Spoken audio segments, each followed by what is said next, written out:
There is a photograph on my nightstand that nobody in my family has ever asked me about. It was taken 60 years ago, on a morning I almost did not survive, and if you look closely at my eyes in that picture, you can see a young man who thought he had all the time in the world. I did not know that within a decade I would bury my closest friend, lose everything I had built twice, and spend 3 long years unable to speak to my own son. I did not know that the answers I was chasing so hard in my 40s were sitting quietly in front of me the entire time, waiting for me to slow down long enough to notice them.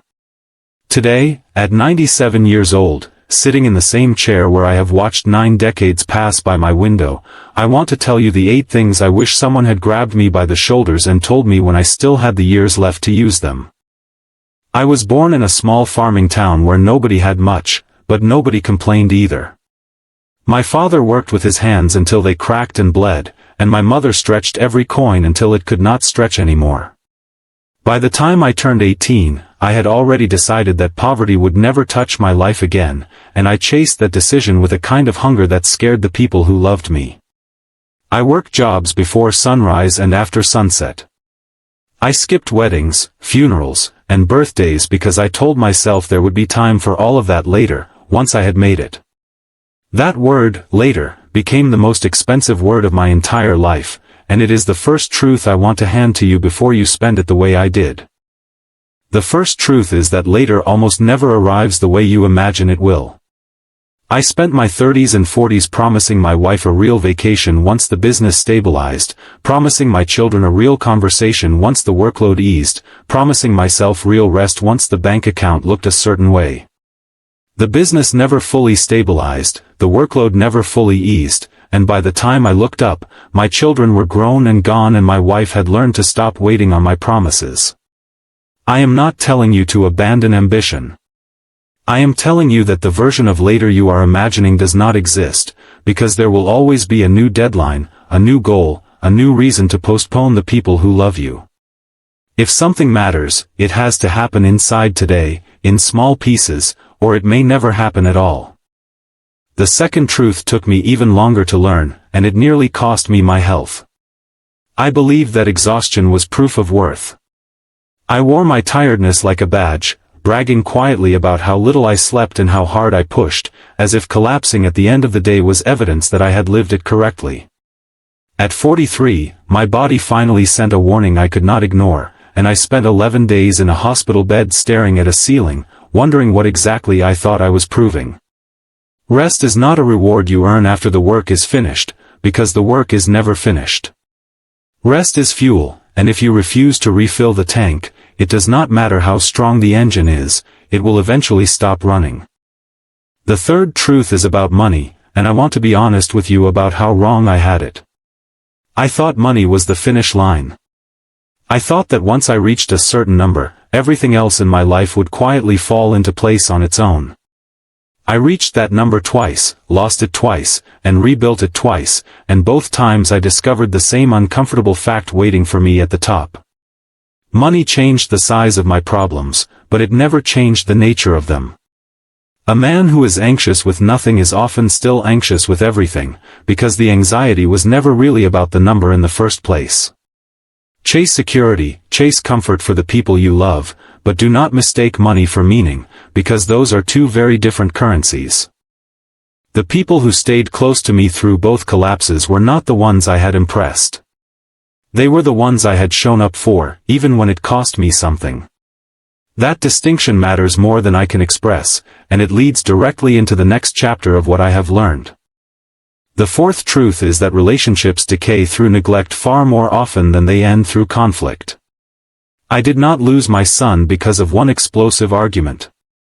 I lost him through 1,000 small absences, missed calls returned 3 days late, questions about his life answered with half attention while my mind stayed on a spreadsheet. By the time I noticed the distance between us, it had grown so wide that neither of us knew how to close it. It took an illness in my 60s, and the very real fear that I might die before fixing it, to finally force the conversation we had both been avoiding for years. We rebuilt what we could, but I will never get back the years his childhood needed me and did not get. If there is one relationship in your life quietly going cold right now, do not wait for a crisis to force your hand. Reach out today, while reaching out still feels optional. The fifth truth concerns forgiveness, and this one is uncomfortable because I resisted it the longest. I carried a grudge against my former business partner for almost 20 years after he took actions that nearly ruined me. I told myself that my anger was justice, that staying furious was somehow protecting me from being hurt that way again. What I did not understand was that the grudge cost me nothing but my own peace. He moved on with his life entirely unaware of how much space he still occupied in my mind. Forgiveness, I eventually realized, is not a gift you give to the person who wronged you. It is a decision you make to stop paying rent on a room in your head that someone else no longer lives in. The sixth truth is about risk, and I regret my caution far more than I regret any failure. There was a piece of land I wanted to buy in my 30s, a modest opportunity that friends thought was reckless at the time. I talked myself out of it because the fear of losing what I had already built felt heavier than the excitement of what I might gain. That land tripled in value within a decade, and I have thought about that decision more times than I care to admit. The failures I did experience taught me something valuable and eventually healed. The opportunities one let fear talk me out of simply vanished, and there was nothing left to learn from an empty space where a chance used to be. Calculated risk is not recklessness. It is the price of admission for a fuller life. The seventh truth is one that snuck up on me quietly, somewhere in my 70s. I noticed that the moments I remembered most vividly were never the ones I had planned meticulously or spent the most money on. They were ordinary afternoons, a specific conversation on a porch, the sound of my wife laughing in the kitchen while dinner burned slightly on the stove. Gratitude, real gratitude, is not about waiting for something extraordinary to appreciate. It is about training your attention to notice the ordinary while it is still happening, because most of your life will be made of ordinary days, and if you cannot find joy in those, you will spend your whole life waiting for a joy that rarely comes. The eighth truth, and perhaps the one closest to my heart now, is about legacy. I used to believe legacy meant a name on a building, a business that outlived me, something large and permanent that strangers would remember. Now, in what are almost certainly my final years, I understand legacy differently. It is not the size of what you build. It is the depth of what you plant in the people around you. My grandchildren do not remember the peak revenue of my business.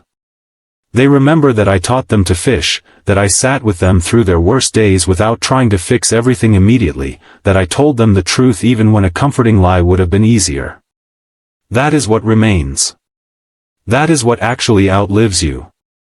I think about all of this most clearly in the early mornings now, before the rest of the house wakes up, when the light through my window looks almost exactly like it did in that old photograph on my nightstand. I am not writing this to make you sad, and I am certainly not writing this so that you pity an old man reflecting on missed chances.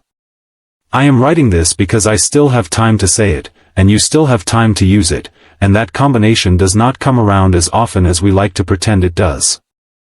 If you are in your 20s reading this, you have an extraordinary gift that I would trade almost anything to have back, and that gift is runway. Use it to build habits rather than just achievements, because habits compound quietly while achievements fade the moment a newer one appears. If you are in your 30s or 40s, in the thick of building a career or raising a family, hear this clearly. The urgency you feel about your career is mostly manufactured by comparison and fear, while the urgency of your relationships is real and quietly running out. Choose accordingly, even when it is inconvenient. If you are older, closer to where I sit now, know that it is genuinely never too late to repair what feels broken. I rebuilt a relationship with my son at 63 that I thought was permanently lost, and those final decades with him became some of the richest of my entire life. People often ask me what I would change if I could live it all again, expecting me to name some dramatic pivot, a different career or a different city. The truth is simpler and much harder to hear. I would not change what I did nearly as much as I would change how present I was while I was doing it. I built a good life, by most measures a successful one, but I was frequently absent from my own life even while living it, my mind always somewhere in the next quarter, the next deal, the next milestone.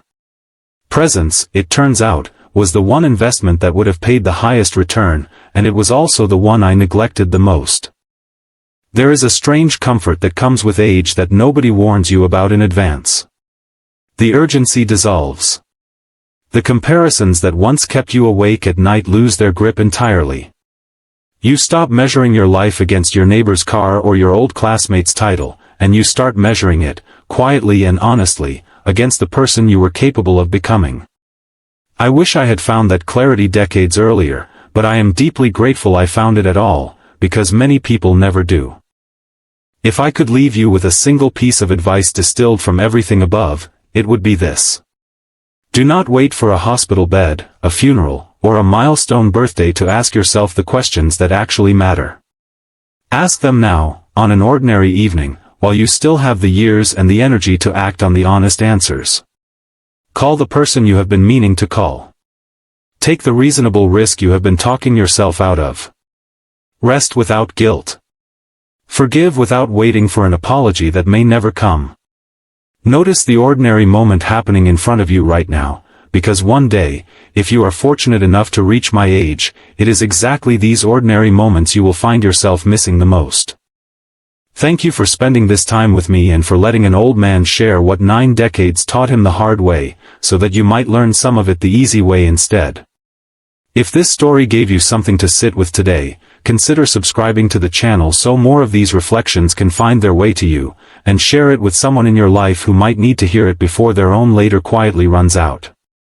Wishing you a life full of presence, courage, and peace, starting today.